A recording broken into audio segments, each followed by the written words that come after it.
जय श्री कृष्णा, राधे राधे। आप सभी भक्तों का आपके अपने यूट्यूब चैनल श्री कृष्ण दीवानी में हार्दिक स्वागत है। आज हम सुन रहे हैं कार्तिक मास महात्म्य अध्याय 19 की कथा। सर्वप्रथम भगवान का स्मरण करते हुए सभी बोलिए ओम नमो भगवते वासुदेवाय। ओम श्री राधा कृष्णाभ्याम नमो नमः। श्री सूत जी ऋषियों से बोले कि हे ऋषियों, अब मैं आपको भगवान श्री कृष्ण और राधा जी के संबंध में एक पावन प्रसंग सुनाता हूँ। महाराज पृथु ने एक बार नारद जी से पूछा कि हे देवऋषि नारद जी, सभी गोपियों में राधा जी ही कृष्ण को इतने अधिक प्रिय क्यों हैं? तथा मुझे यह भी बताइए कि कार्तिक मास में भगवान श्री कृष्ण के साथ उनकी पूजा क्यों होती है? इस पर नारद जी ने राजा पृथु से जो कहा वही मैं हे ऋषियों आप लोगों से कहता हूँ। नारद जी ने राजा पृथु से कहा कि हे महाराज, पहले मनवंतर में प्राचीन वोही नामक एक राजा था जिसने भगवान विष्णु का एक भव्य मंदिर बनवाया था। वह उस मंदिर में नित्य प्रतिदिन विधि विधान से भगवान का पूजन किया करता था। उसी नगर में एक अत्यंत सुंदर स्त्री भी रहा करती थी जो कि भाव विभोर होकर भगवान के सामने नृत्य किया करती थी। उस स्त्री की एक ही कामना थी कि वह भगवान के गले में बाहें डालकर नृत्य करे। एक दिन उसने सारा धन गरीबों में बांट दिया और मंदिर में भगवान के समक्ष नृत्य करते हुए उसने अपने प्राण त्याग दिए। तब भगवान के दूत उसे दिव्य रथ पर बैठाकर अब स्वर्ग ले गए, जहां पर कि वह चंद्रकीर्ति नामक एक अत्यंत ही सुंदर एवं लावण्यमयी देवांगना बनी। एक दिन वह देवांगना दर्पण में अपना रूप देखकर मन ही मन कहने लगी कि भगवान के अतिरिक्त मेरा पति अन्य कोई नहीं हो सकता। और अपने मन में ऐसा विचार करके उसने मन में भगवान की छवि को धारण किया और फिर नृत्य करने लगी। कुछ समय के बाद ये दैत्यों के आतंक से दुखी होकर समस्त देवता और देवांगनाएं ब्रह्मा जी की शरण में गए। तब ब्रह्मा जी ने उन्हें भगवान विष्णु के कृष्ण अवतार लेने का वृतांत बतलाया और उन्हें आज्ञा दी कि आप सभी देवता ग्वाल बाल के रूप में एवं देवांगनाएं गोपियों के रूप में जन्म लेकर पृथ्वी पर भगवान की सेवा करें। तब देवांगना चंद्रकीर्ति ने ब्रह्मा जी से प्रार्थना की और कहा कि हे पितामह, मेरी पूर्व जन्म की यह इच्छा है कि भगवान मेरे साथ नृत्य करें। कृपा करके मेरा पूर्व जन्म का यह मनोरथ आप सिद्ध कीजिए। तब ब्रह्मा जी ने उसे वरदान देते हुए कहा कि तुम नंदगांव में वृषभानु नामक गोप के यहाँ जन्म लेकर सभी गोपियों में भगवान की सबसे प्रिय होगी। भगवान तुम्हें अपने प्राणों से भी अधिक प्रिय समझेंगे और रास उत्सव में तुम ही भगवान के साथ नृत्य करोगी। इस प्रकार तुम्हारा मनोरथ सिद्ध होगा। ब्रह्मा जी के इस वरदान को पूर्ण करने के लिए भगवान ने श्री कृष्ण अवतार में राधा जी के साथ रासोत्सव में नृत्य किया। सभी जानते हैं कि भगवान श्री कृष्ण राधा जी को अपने प्राणों से भी अधिक प्रिय मानते हैं। हे राजा पृथु, जो जन भगवान श्री कृष्ण और राधा जी के अवतार की इस कथा को पढ़ेंगे अथवा सुनेंगे और हुकारा देंगे, उन्हें भगवान श्री कृष्ण के चरणों में स्थान प्राप्त होगा। श्रीमन नारायण नारायण हरि हरि, भजमन नारायण नारायण हरि हरि। सभी बोलिए विष्णु भगवान की जय। ओम नमो भगवते वासुदेवाय। आइए भगतजनों, अब हम कार्तिक मास की 5 कथाओं का श्रवण करें। तुलसी जी की कथा। सभी बोलिए तुलसी मात की जय। कार्तिक के महीने में सभी औरतें तुलसी माता को सींचने के लिए जाती थीं। सभी औरतें तो तुलसी माता को सींचकर वापस आ जाती थीं, परंतु एक बुढ़िया वहां पर आती, तुलसी माता का पूजन करती और फिर अंत में तुलसी माता से कहती, हे तुलसी माता, सतकी दाता, मैं तेरा बिरला सींचती हूँ, तू मुझे बहू दे, पीले रंग की धोती दे, मीठा मीठा ग्रास दे, बैकुंठ में वास दे, चटके की चाल दे, अच्छी मौत दे, चंदन का काठ दे, अच्छा राज दे, दाल भात खाने को दे और 11 का दिन दे, कृष्ण का कांधा दे। तब तुलसी माता यह बात सुनकर अब सूखने लगी। तब भगवान श्री कृष्ण ने तुलसी जी से पूछा कि हे तुलसी, तुम क्यों सूख रही हो? सुबह सभी औरतें तुम्हारी पूजा करती हैं, तुम्हें भोग लगाती हैं, फिर भी तुम सूख रही हो। तब तुलसी माता भगवान श्री कृष्ण से बोली कि मेरे मन की आप मत पूछो। तब भगवान श्री कृष्ण उनसे बोले कि अगर यह बात मैं नहीं पूछूंगा तो कौन पूछेगा। तब तुलसी माता ने कहा, हे श्री कृष्ण, एक बुढ़िया रोज आती है और हर दिन मुझे एक ही बात कहकर जाती है। मैं उसे और तो सब कुछ दे दूंगी, लेकिन वह श्री कृष्ण का कांधा मांगती है, वह उसे मैं कहां से दूंगी। यह बात सुनकर भगवान श्री कृष्ण मुस्कुराए और तुलसी जी से बोले कि जब वह बुढ़िया मरेगी तो मैं उसे अपने आप कांधा दे आऊंगा, तुम उस बुढ़िया से कह देना। अब कुछ ही दिन के बाद वह बुढ़िया माई मर गई। तब गांव के लोग उसे उठाकर लेकर जाने लगे, किंतु वह इतनी भारी हो गई कि किसी से भी न उठे। तब सभी ने कहा कि यह तो इतनी पूजा पाठ किया करती थी, पाप नष्ट होने की माला फेरती थी, फिर भी इतनी भारी हो गई। तब भगवान बूढ़े ब्राह्मण का भेष धारण करके वहां पर आए और सभी से पूछने लगे कि कैसी भीड़ है भाई ये। तब वहां खड़े हुए आदमी कहने लगे कि यह बुढ़िया माई मर गई है, बड़ी पापनी थी, इसीलिए किसी से उठती भी नहीं है। तब भगवान ने उन लोगों से कहा कि मेरे को इसके कान में एक बात कहने दो, तब यह आसानी से उड़ जाएगी।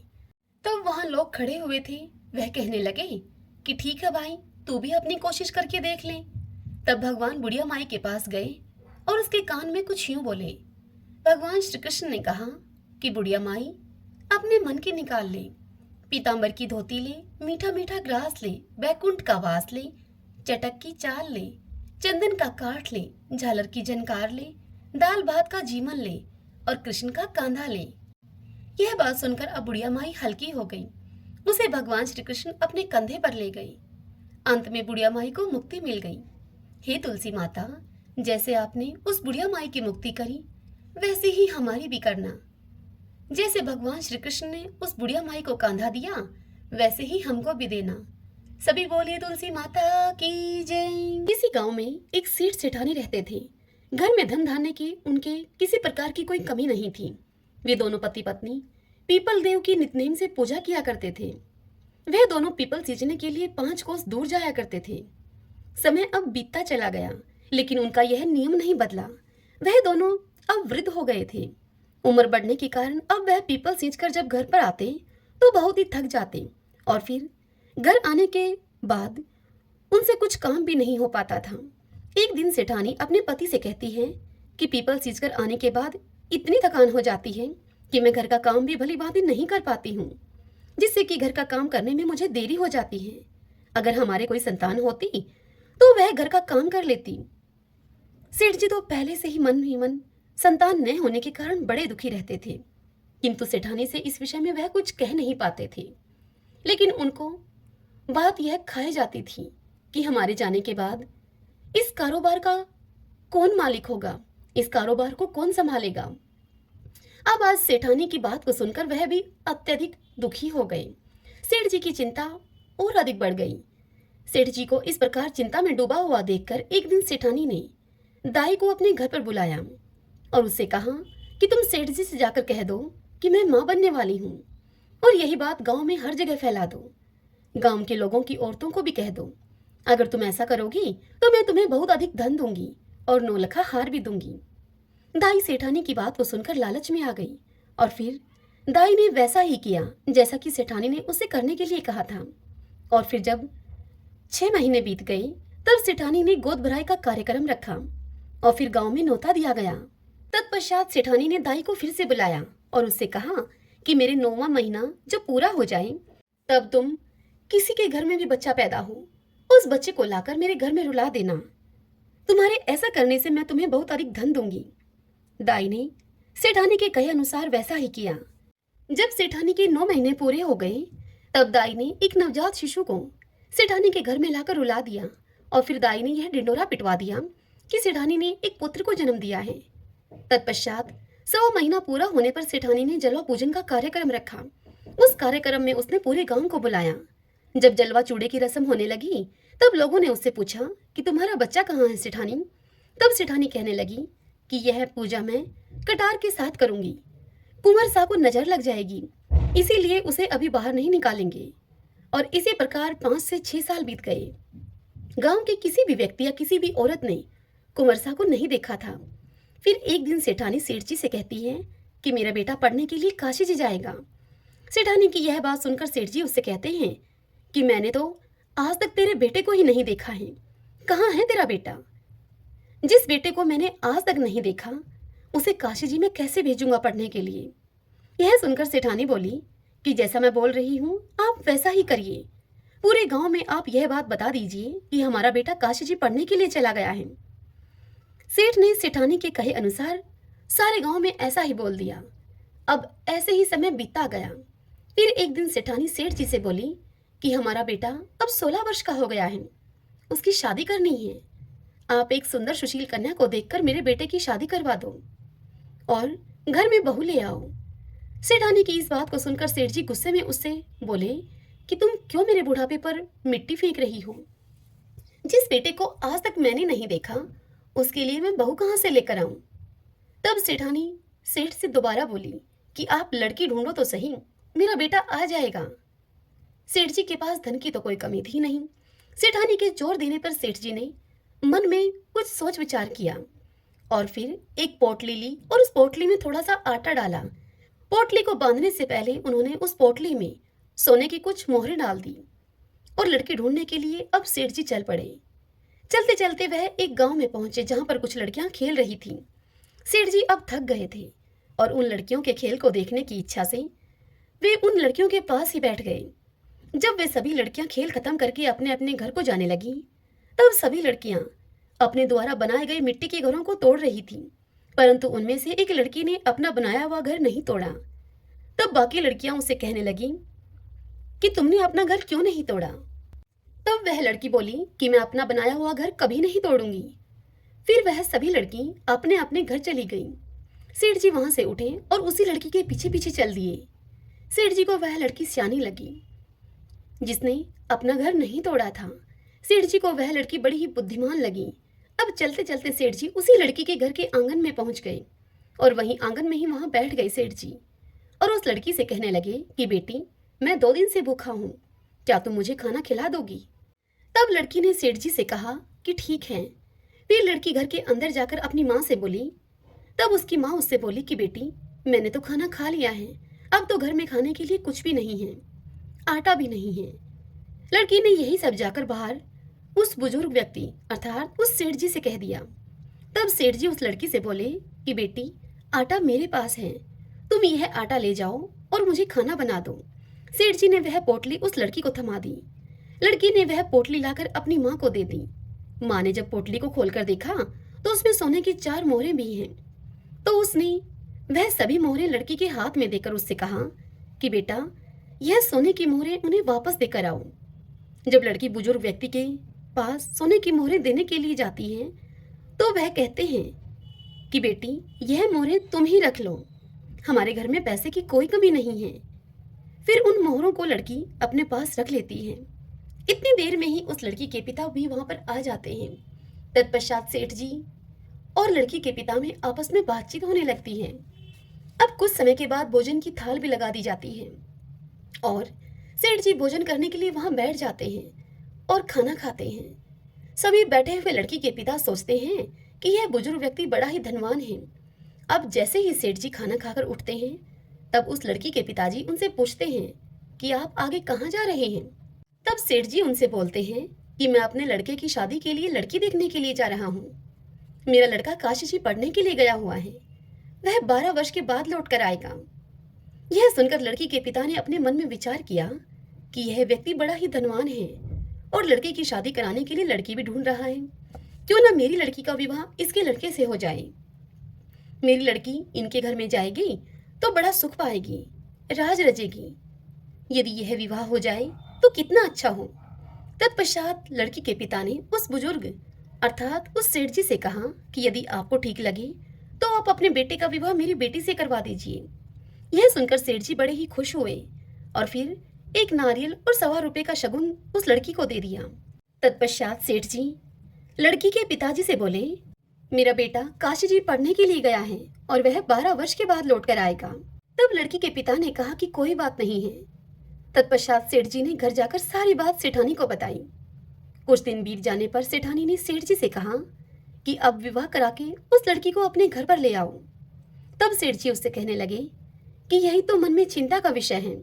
कि शादी कैसे होगी। तब सेठानी बोली कि शादी खांडे के साथ होगी।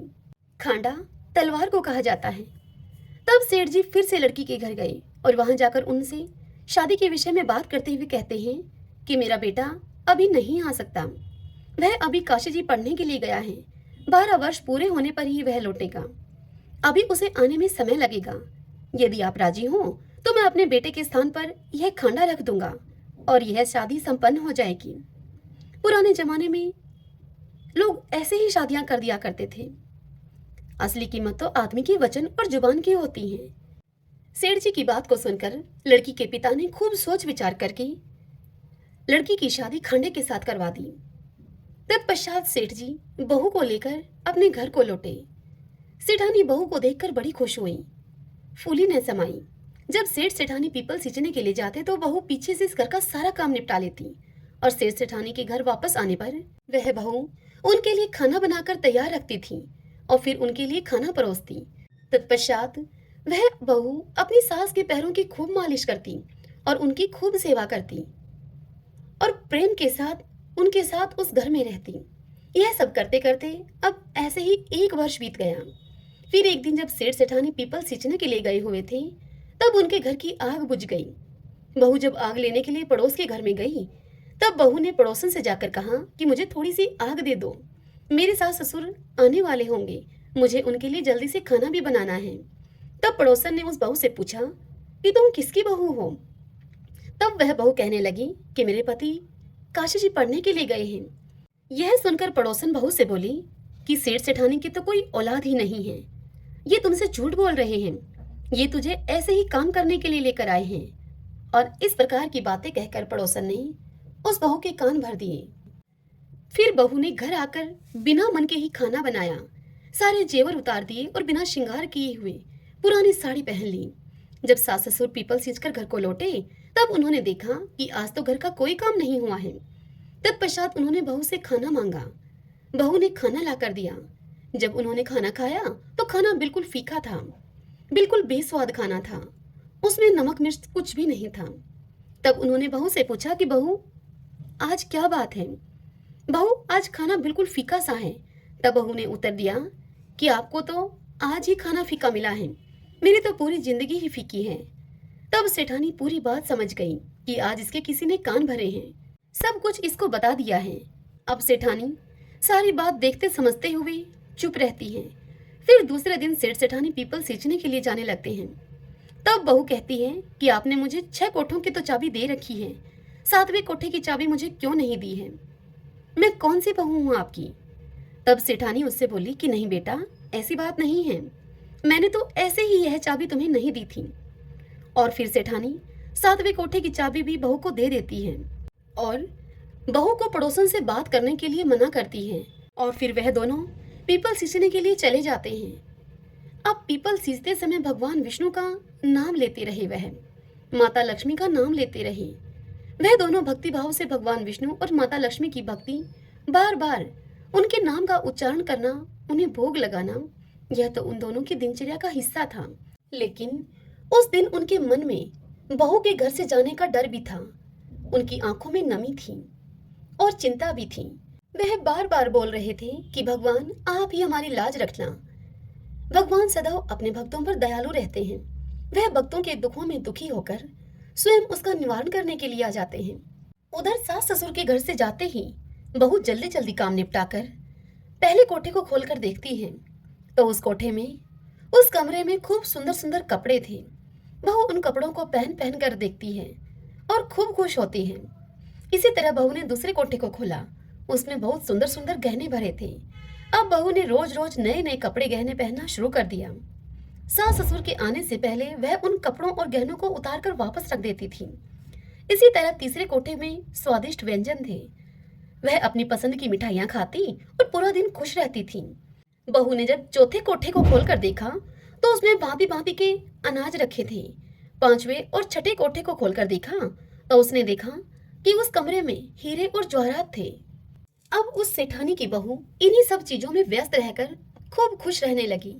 लेकिन कुछ दिन के बाद वह इन सब चीजों से ऊब गई। फिर एक दिन उसने 7वें कोठे को खोलकर देखा तो उसमें उसने देखा कि वहां उस कमरे में एक पीपल का पेड़ था और एक मंदिर था। वह उसी कमरे में बैठ गई। अब थोड़ी ही देर के बाद उस पीपल के पेड़ में से एक सुंदर सा लड़का निकलकर बाहर आया। तब बहू उस लड़के से बोली कि आप कौन हैं? तब वह लड़का बोला कि मैं तुम्हारा पति हूँ। तब बहू ने उससे फिर पूछा कि आप तो काशी जी पढ़ने के लिए गए थे, आप इस कमरे में कैसे आ गए? तब वह लड़का बोला कि मैं तो अभी अभी आया हूँ, परंतु तुम माँ को कुछ मत कहना। उस बहू ने आज तक अपने पति को तो देखा ही नहीं था और वह इसीलिए उस लड़के के कहने पर बहू ने उसे अपना पति मानकर उसके साथ हंसी ठिठोली करने लगी, उसके साथ बातचीत करने लगी। अब तो बहू हर रोज सास ससुर के पीपल सींचने के लिए जाते ही उसी सातवें कमरे में आकर बैठ जाती और अपने पति के साथ खूब समय बिताती। थोड़े ही समय के बाद अब वह बहू गर्भवती हो गई। तब सेठ सेठानी को भला बुरा कहने लगे और बोलने लगे कि अब मैं गांव के लोगों को क्या मुंह दिखाऊंगा, मेरा तो बुढ़ापा ही तूने खराब कर दिया। तब सेठानी बड़े प्यार से अपनी बहू से पूछती है कि बहू यह किसका बच्चा है? तब वह बहू सेठानी से बोली कि माँ यह आपके बेटे का है, वह काशी जी से अपनी पढ़ाई पूरी करके वापस लौट आए हैं। तब यह सुनकर सास ने कहा कि बहू तूने तो मुझे आज तक इस बारे में कुछ बताया ही नहीं। तब वह बहू बोली कि माँ जी आपके बेटे ने ही मुझे इस बारे में आपसे कुछ भी कहने के लिए मना किया था और मुझसे कहा था कि तुम माँ को कुछ मत बताना। तब सेठानी ने अपनी बहू से कहा कि कल जब तुम उससे मिलोगी तब उससे तुम कहना कि आपको मुझे सातवीं की चूड़ी पहनाने के लिए बाहर आना पड़ेगा। फिर बहू ने अगले दिन उस लड़की को यह सारी बात बता दी। तब लड़के ने कहा कि मैं जरूर आऊंगा। अब सास और बहू दोनों निश्चिंत हो गईं। सातवीं की चूड़ी पहनाने का कार्यक्रम रखा गया और पूरे गांव को बुलावा भेजा गया। उस कार्यक्रम में जब सारा गांव वहां पर उपस्थित था, बहू को वहां पर बिठाया गया। फिर क्या था, थोड़ी ही देर में वहां पर चर्चा होने लगी कि कहाँ है इनका बेटा, आज तक हमने तो कभी देखा नहीं है। तभी वहां पर 17-18 साल का एक नौजवान लड़का आया और बहू के पास आकर वह बैठ गया। गांव के सभी लोग उसे देखकर चौंक गए और उसे टकटकी लगाकर देखते ही रह गए और फिर कहने लगे कि यह लड़का तो कितना सुंदर है, यही कारण है कि सेठानी इसे छिपाकर रखती थी। तत्पश्चात कार्यक्रम जब पूरा हुआ वह लड़का वापस जाने लगा। तब बहू ने उससे कहा कि आप कहाँ जा रहे हैं? तब वह लड़का बोला कि मुझे जाना पड़ेगा। जैसे ही वह लड़का सातवें कमरे में गया, बहू उसके पीछे पीछे गई। वह लड़का पीपल के पास पहुंचकर जैसे ही सांप की केचुली पहनने लगा, तब उस बहू ने तुरंत ही उस केचुली में आग लगा दी। आग लगने से लड़के के शरीर में अब जलन होने लगी। बहू ने लड़के के शरीर पर दूध डालकर उसकी जलन को शांत किया। फिर वह लड़का, बहू और सेठ सेठानी मिलकर एक साथ एक ही घर में रहने लगे। इस तरह उस लड़की के तेज भाग्य से सेठ सेठानी को अपना बेटा मिल गया। हे मेरे पीपल देवता, जैसी कृपा आपने उस लड़की और सेठ सेठानी पर की, वैसी ही कृपा आपकी यह कथा जो भी कहे, सुने, सुनाए और ओंकारा भरे उन सब पर करना। एक छोटी सी लड़की थी, वह भी कार्तिक स्नान करने वालियों के साथ कार्तिक का स्नान किया करती थी। अब कार्तिक का महीना पूरा हुआ, तब सभी कहने लगी कि हम तो गंगा जी जाएंगे, हम जमुना जी जाएंगे। कुछ कहने लगी कि हम हरिद्वार जाएंगे। उन सब को सुनकर वह लड़की कहने लगी, मैं तो अपने राय दामोदर भगवान को जिमाऊंगी, मुझे नहीं जाना कहीं भी। तब उस लड़की की बात सुनकर सभी उससे कहने लगी, कैसे हैं राय दामोदर भगवान, कैसे होते हैं? तब वह लड़की बोली कि मोर मुकुट, गले में वैजयंती की माला और उनके हाथ में पीताम्बर, ऐसे हैं मेरे राय दामोदर भगवान। और फिर सोचने लगी, फिर बोलती है, हाँ ऐसे ही हैं। जब घर गई तो घर जाकर उसने धो मांज करके रसोई बनाई और फिर दोबारा से मंदिर में आई और भगवान से बोली, आओ मेरे भगवान जीमो। उसे मंदिर में भगवान नहीं मिले। वह मंदिर से शहर गई, शहर से जंगल में गई, जंगल से पहाड़ों पर चढ़ गई। अब उस लड़की को घूमते घूमते सुबह से शाम हो गई और भगवान को वह लगातार पुकारती रही, आओ भगवान जीमो, कहाँ हो भगवान, आओ भोग लगाओ। तब भगवान सोचने लगे कि यह तो ऊपर से गिरकर अब मर जाएगी और मेरे सर इसकी हत्या लगेगी, इसको अब दर्शन देने ही पड़ेंगे।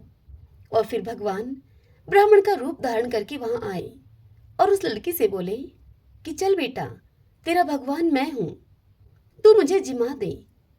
तब उनको देखकर वह लड़की बोली कि तुम मेरे भगवान नहीं हो। तब वह ब्राह्मण बोला, बेटा कैसे हैं तेरे भगवान?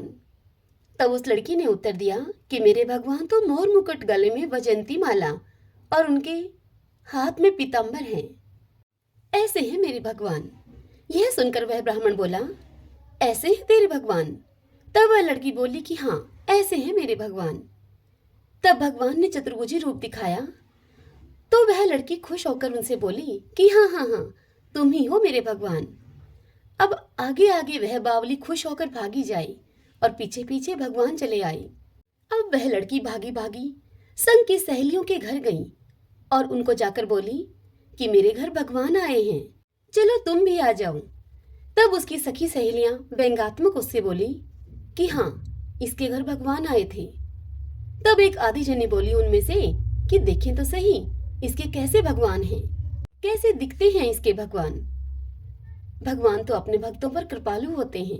जिनके भाग्य में भगवान के दर्शन थे, उन्होंने तो उस छोटी सी लड़की के कहने पर उसके घर में आकर भगवान के दर्शन पाए। हे मेरे राई दामोदर भगवान, जैसे आपने उस लड़की को दर्शन दिए, उसकी प्यारी सखियों को दर्शन दिए, वैसे ही हमको भी देना। इस कथा को कहने वाले, सुनने वाले और हुंकारा भरने वाले सभी को अपने दर्शन देना। सभी बोली राई दामोदर भगवान की जय। या माई कार्तिक का व्रत किया करती थी। उसके लिए भगवान श्री कृष्ण खिचड़ी का कटोरा रख जाते और बुढ़िया माई अपना व्रत खोल लेती थी। यह देखकर पड़ोसन बड़ी जलती थी कि इसका कोई भी नहीं है, फिर भी इसको खिचड़ी खाने के लिए मिल ही जाती है। एक दिन बुढ़िया माई कार्तिक नहाने के लिए गंगा जी गई हुई थी। भगवान आए और खिचड़ी का बेला मकान में रखकर चले गए। पड़ोसन ने खिचड़ी का वह बेला उठाकर मकान के पिछवाड़े में फेंक दिया। जब बुढ़िया माई आई तो उसने खिचड़ी का बेला बड़ा ढूंढा, लेकिन उसको वह कटोरी कहीं न मिली। उस दिन वह बुढ़िया माई भूखी ही रही और कहने लगी, कहाँ गई मेरी खिचड़ी, कहाँ गया मेरा बेला? बेला कटोरे को बोलते हैं। पिछवाड़े में उस खिचड़ी के 2 फूल बन गए। राजा आया और उन दोनों फूलों को तोड़कर वह ले गया। दोनों फूल रानी ने सूंघे तो रानी को अब गर्भ रह गया। राजा रानी की कोई संतान तो थी नहीं। फूल सूंघने से रानी के 2 लड़के पैदा हुए। लड़के अब बड़े होने लगे, परंतु वह लड़के किसी से भी बोलते नहीं थे। दोनों लड़के शिकार खेलने के लिए जाते तो रास्ते में उस बुढ़िया माई की झोपड़ी पड़ती थी। तब बुढ़िया माई उनसे कहती कि कहाँ गई मेरी खिचड़ी, कहाँ गया मेरा बेला? तब वह लड़के कहते कि हम ही हैं तेरी खिचड़ी, हम ही हैं तेरा बेला। जब भी लड़के शिकार खेलने के लिए जाते तो बुढ़िया माई उनसे हर बार यही कहती और लड़के जवाब में यही उत्तर देते। राजा को जब यह पता चला तो राजा ने बुढ़िया को बुलाया और उससे कहा कि हमसे तो ये लड़के बोलते नहीं हैं, तुझसे ये कैसे बोल लेते हैं? तब बुढ़िया माई ने कहा कि मुझे तो इस बात का कुछ नहीं पता, लेकिन हाँ, जब मैं कार्तिक का व्रत करती थी तो भगवान श्री कृष्ण मुझे खिचड़ी दे जाते थे। एक दिन मुझे खिचड़ी नहीं मिली। जब मैं कहने लगी कि कहाँ गई मेरी खिचड़ी, कहाँ गया मेरा बेला, तब लड़कों ने मुझे बताया तुम्हारी पड़ोसन ने वह खिचड़ी फेंक दी थी तो उसके फूल बन गए। फूल राजा जी तोड़कर ले गए, जिससे कि हम लड़के हो गए। हमें तो भगवान ने बुढ़िया के लिए ही भेजा है। तब राजा ने बुढ़िया को अपने महल में ही रख लिया। हे कार्तिक के राय दामोदर, जैसे आपने उस बुढ़िया माई को दिया वैसे सबको देना। इस कथा को कहते, सुनते, हुंकारा भरते सबके परिवार को देना, हमको भी देना और हमारे परिवार को भी देने की कृपा करना। सभी बोलो विष्णु भगवान की जय। पंचभिखु की कथा। एक साहूकार था, उसके एक बेटा और एक बहू थे। साहूकार के बेटे की बहू सुबह जल्दी उठकर कार्तिक में रोजाना गंगा जी नहाने के लिए जाती थी। वह बहू पराये पुरुष का मुंह नहीं देखती थी। एक राजा का लड़का था। वह जब भी गंगा जी नहाने के लिए जाता तो वह सोचता कि मैं इतनी सुबह नहाने के लिए आता हूँ गंगा जी पर, तो भी मुझसे पहले यहाँ कौन नहा लेता है। 5 दिन कार्तिक के अब रह गए। उस दिन साहूकार की बहू तो नहाकर जा रही थी और राजा का बेटा स्नान करने के लिए गंगा जी की तरफ आ रहा था। खुड़का सुनकर अर्थात आवाज सुनकर वह बहू जल्दी जल्दी जाने लगी तो उसकी माला मूचड़ी वहीं पर छूट गई। राजा का लड़का आया तब वह सोचने लगा कि जिसकी माला मोचड़ी इतनी सुंदर है वह खुद कितनी सुंदर होगी। और फिर सारी नगरी में उस राजा के लड़के ने यह ढिंडोरा पिटवा दिया कि जिसकी भी ये माला मोचड़ी है वो मेरे पास 5 रात आएगी। जब साहूकार के बेटे की बहू ने यह ढिंडोरा सुना तब उसने राजा के लड़के को यह कहलवा दिया कि मैं 5 दिन आऊंगी, पर किसी को साग भरने के लिए बैठा देना। तब राजा के लड़के ने गंगा जी पर बिछावन करके एक तोते को पिंजरे में वृक्ष पर टांग दिया। अब दूसरे दिन जब वह बहू गंगा जी के स्नान के लिए आई तब उसने जब पहली पड़ी पर पैर रखा स्नान के लिए, तब वह भगवान से बोली कि हे कार्तिक के ठाकुर, राय दामोदर, पांचों पांडु, छठे नारायण, भीखम राजा, उस पापी को नींद आ जाए। साहूकार के बेटे की बहू के इतना कहते ही भगवान ने ऐसी कृपा की कि उस राजा के लड़के को गहरी नींद आ गई। वह बहू अब नहा धोकर जाने लगी तो वह तोते से बोली कि सुआ सुआ, तेरे गल डालूंगी हीरा, मेरी साख भरियो मेरे बीरा। तब सुआ बोला कि कोई वीर भी साख भरता है क्या? तब साहूकार के बेटे की बहू बोली कि सुआ सुआ सुआ, तेरे पग घालूंगी नेवर, मेरी साख भरियो मेरे देवर। तब सुआ ने कहा कि अच्छा भाभी, मैं तेरी साख भरूंगा। और वह यह तोते को कहकर चली गई। राजा अब हड़बड़ा कर उठा, सुए से पूछा कि सुआ सुआ, क्या वह आई थी? कैसी थी वह? तब वह सुआ बोला, आभा किसी बिजली, होली किसी झल, केले किसी कामनी, गुलाब का सरंग। यह सुनकर राजकुमार ने कहा कि अब तो मैं अंगुली चीर कर बैठूंगा, तब मुझे नींद नहीं आएगी और मैं उसे देखूंगा। अब दूसरे दिन जब वह अंगुली चीर कर लेट गया गंगा जी के किनारे पर, तब दूसरे दिन सुबह सुबह जब वह बहू आई और भगवान से उसने फिर से वही प्रार्थना की तो फौरन ही राजकुमार को नींद आ गई। अब वह बहू नहा धोकर फिर से चली गई। राजकुमार ने उठकर तोते से फिर पूछा कि सुआ सुआ, क्या वह आई थी? तब उस तोते ने राजकुमार से सारी बातें कह दी। तब राजकुमार तोते से बोला कि मैं अब तो आंखों में मिर्ची डालकर बैठूंगा। और फिर राजा का लड़का अगली रात को आंखों में अपने मिर्ची डालकर वहां गंगा जी के किनारे पर बैठ गया ताकि उसे नींद ना आए। अब वह बहू जब सुबह सुबह गंगा जी स्नान के लिए आई तब उसने भगवान से फिर ऐसा ही कहा और भगवान ने कृपा की, उस राजा के लड़के को फिर से नींद आ गई। जब वह नहा धोकर जाने लगी तो आंख बंद करके चली गई। राजकुमार ने उठकर देखा तब तक वह नहा धोकर चली गई थी। तत्पश्चात वह राजकुमार बोला कि आज तो मैं आग की अंगीठी जलाकर बैठूंगा जिससे कि मुझे नींद नहीं आएगी। और वह अब अंगीठी जलाकर बैठ गया। साहूकार की बहू अगले दिन आई और उसने भगवान से कहा कि 4 रातें तो आपने निकाल दी, बस आज की रात और निकाल दीजिए। हे भगवान, मेरा सत रखना। भगवान तो बड़े ही भक्त वत्सल हैं, वे अपने भक्तों पर बड़े ही दयालु और कृपालु होते हैं। भगवान ने उसका सत रख दिया और राजकुमार को फिर से नींद आ गई। जब वह बहू नहा धोकर जाने लगी तो तोते से वह बोली कि इस पापी से कह देना कि तेरी 5 रातें पूरी हो गई हैं, इसलिए मेरे मोतियों की माला और मोचड़ी मेरे घर भेज देना। सुबह राजा के लड़के ने जब तोते से उठकर पूछा कि क्या वह आई थी, तब उसे तोते ने कहा कि हाँ, वह आई थी और उसने अपनी माला मोचड़ी मंगवाई है। तब राजकुमार ने सोचा कि वह तो सच्ची थी, उसका तो भगवान ने सत रख लिया। अब थोड़े ही दिन के बाद राजकुमार के शरीर में कोढ़ निकल आया और वह तड़पने लगा। तो राजा ने ब्राह्मण को बुलाकर पूछा कि मेरे बेटे का शरीर इतना क्यों जल रहा है। तब ब्राह्मणों ने कहा कि वह पतिव्रता स्त्री पर बुरी नजर रखता है, इसीलिए उसे यह रोग लगा है। तब राजा ने दोबारा से ब्राह्मणों से पूछा कि अब यह ठीक कैसे होगा। तब उसे ब्राह्मणों ने बताया कि उस साहूकार की बहू को धर्म की यह बहन बनाए और उसके नहाए हुए जल से यह नहाए, तब इसका यह कोढ़ ठीक हो जाएगा। अब राजा उस साहूकार के बेटे की बहू की माला और मोचड़ी उस साहूकार के घर लेके गया और साहूकार से जाकर कहा कि यह माला मोचड़ी आपकी बहू की है, गंगा जी के किनारे पर छूट गई थी। तुम्हारी बहू सतीव्रता है, उसके नहाए हुए जल से मेरे बेटे को नहलाना है, तो मुझे वह जल दे दो। तब साहूकार ने कहा कि वह किसी पराये पुरुष का मुख नहीं देखती, तुम अपने पुत्र को इस नाली के नीचे खड़ा कर दो, जब वह नहाएगी तो ऊपर से पानी गिर जाएगा। अब राजा ने ऐसा ही किया, राजकुमार को नाली के नीचे बैठा दिया। जब राजकुमार नहाया उस पानी से तो उस राजकुमार की चंदन की सी काया हो गई। हे पंच भिखु देवता, जैसा साहूकार की बहू का सत रखा आपने, वैसा ही सबका रखना।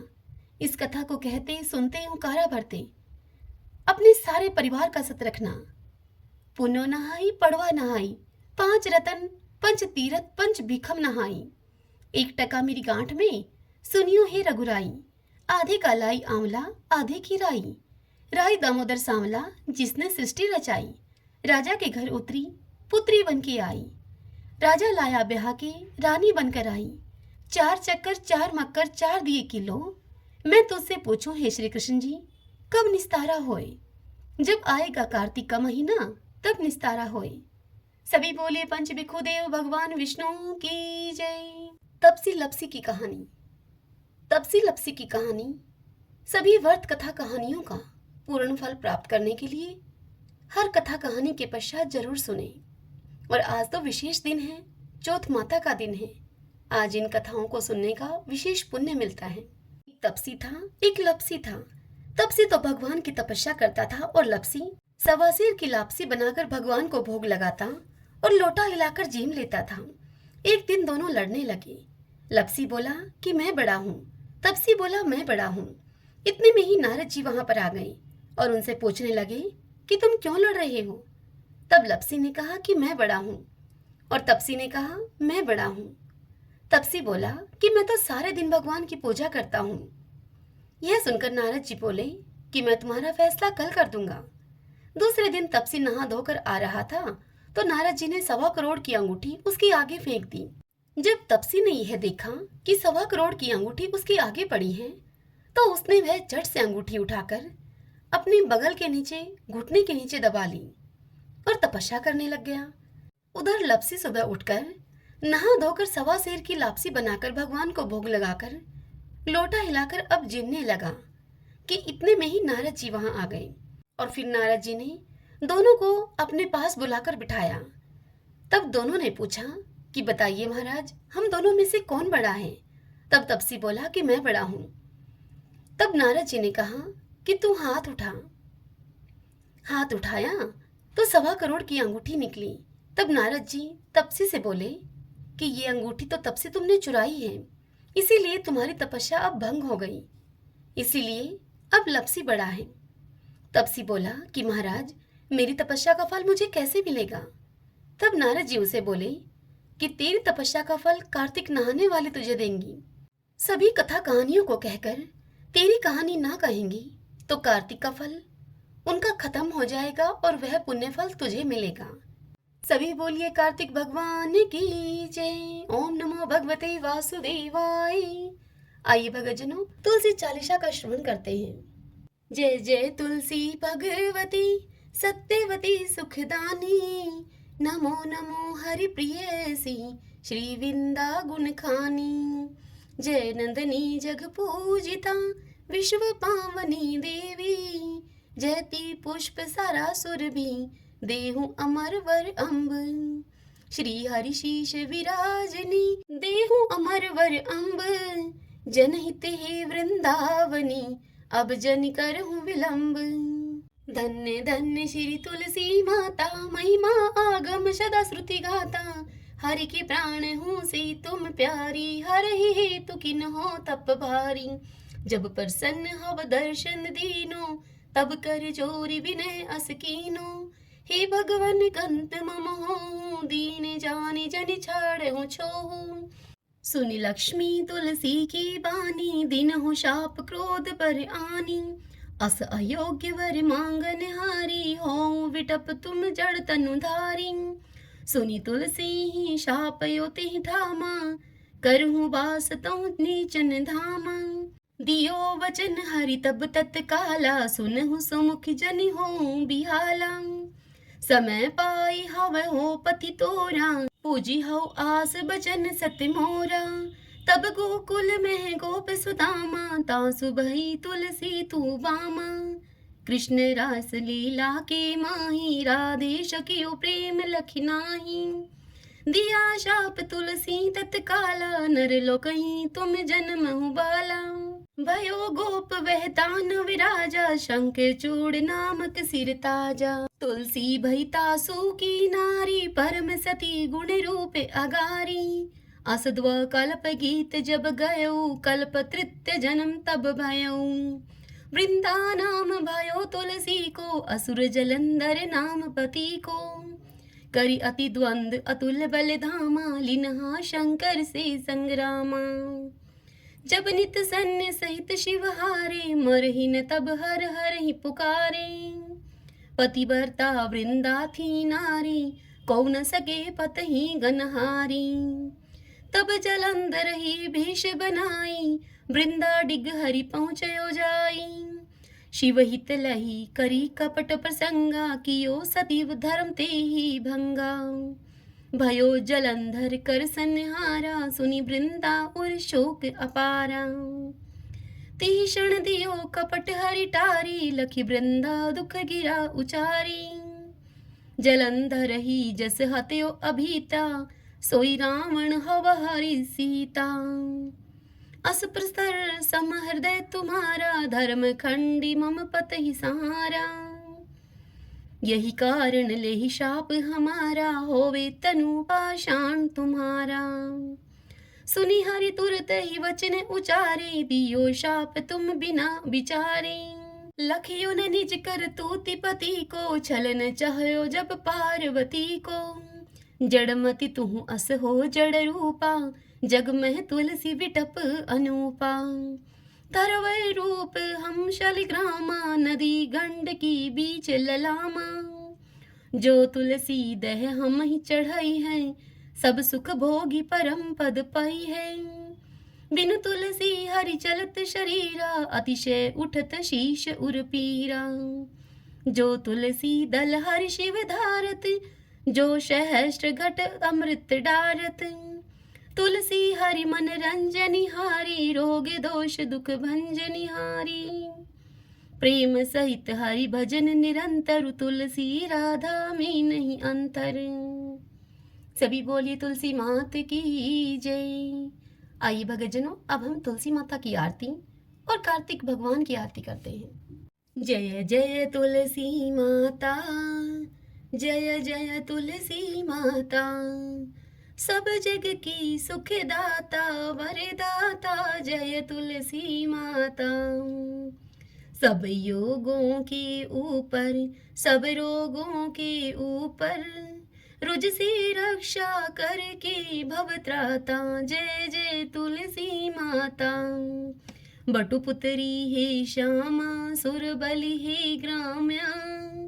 विष्णु प्रिय जो तुमको सेवे, सो नर तर जाता, जय जय तुलसी माता। हरि के शीश विराजत, त्रिभुवन से हो वंदित। पतित जनों की तारिणी विख्याता, जय जय तुलसी माता। लेकर जन्म विजन में आई, दिव्य भवन में। मानव लोक तुम्हीं से सुख संपत्ति पाता, जय जय तुलसी माता। हरि को तुम अति प्यारी, श्याम वरण कुमारी। प्रेम अजब है उनको, तुमसे ये कैसा नाता, जय जय तुलसी माता। तुलसी मात की जय। आरती उतारूं मारा कार्तिक भगवान की, आरती उतारूं मारा कार्तिक भगवान की। ठाकुर जी की सेवा में मैं राम नाम बोलती, ठाकुर जी की सेवा में मैं राम नाम बोलती। गाय की सेवा में मारे गोबर पानी बाड़ा में, गाय की सेवा में मारे गोबर पानी बाड़ा में। तुलसी की सेवा में मारे तुलसी फल फूल आंगन में, तुलसी की सेवा में मारे तुलसी फल फूल आंगन में। आरती उतारूं मारा कार्तिक भगवान की, आरती उतारूं मारा कार्तिक भगवान की। ठाकुर जी की सेवा में मैं गंगा जल से नहावती, ठाकुर जी की सेवा में मैं गंगा जल से नहावती। गाय की सेवा में मारे दूध दही बिलोना में, गाय की सेवा में मारे दूध दही बिलोना में, तुलसी जी की सेवा में मारे बरकत है घर आंगन में, तुलसी जी की सेवा में मारे बरकत है घर आंगन में, आरती उतारूं मारा कार्तिक भगवान की, आरती उतारूं मारा कार्तिक भगवान की, ठाकुर जी की सेवा में तिलक लाग्यो मारा माथा में, ठाकुर जी की सेवा में तिलक लाग्यो मारा माथा में, गाय की सेवा में मारे घी धरो है घिलड़ी में, गाय की सेवा में मारे घी धरो है घिलड़ी में, तुलसी जी की सेवा में मारे दीवा बाती क्यारा में, तुलसी जी की सेवा में मारे दीवा बाती क्यारा में,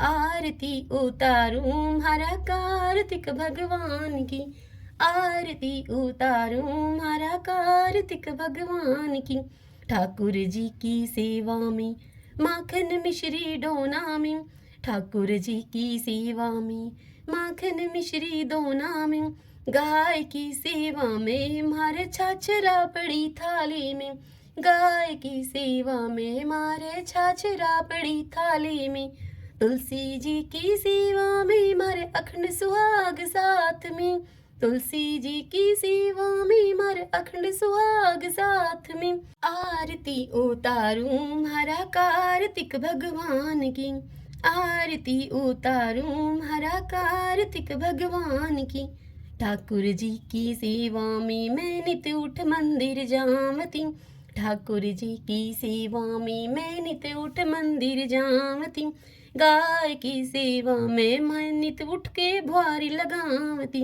गाय की सेवा में मैं नित उठकर भुआरी लगावती, तुलसी जी की सेवा में नित जल से क्यारी में, तुलसी जी की सेवा में नित जल से क्यारा में, आरती उतारूं मारा कार्तिक भगवान की, आरती उतारूं मारा कार्तिक भगवान की, ठाकुर जी की सेवा में सखियों का संग है मंदिर में, ठाकुर जी की सेवा में सखियों का संग है मंदिर में, गाय की सेवा में मारे साथ ग्वाला आंगन में, गाय की सेवा में मारे साथ ग्वाला आंगन में, तुलसी जी की सेवा में मारे घर वाला मारे साथ में, तुलसी जी की सेवा में मारे घर आला मारे साथ में, आरती उतारूं मारा कार्तिक भगवान की,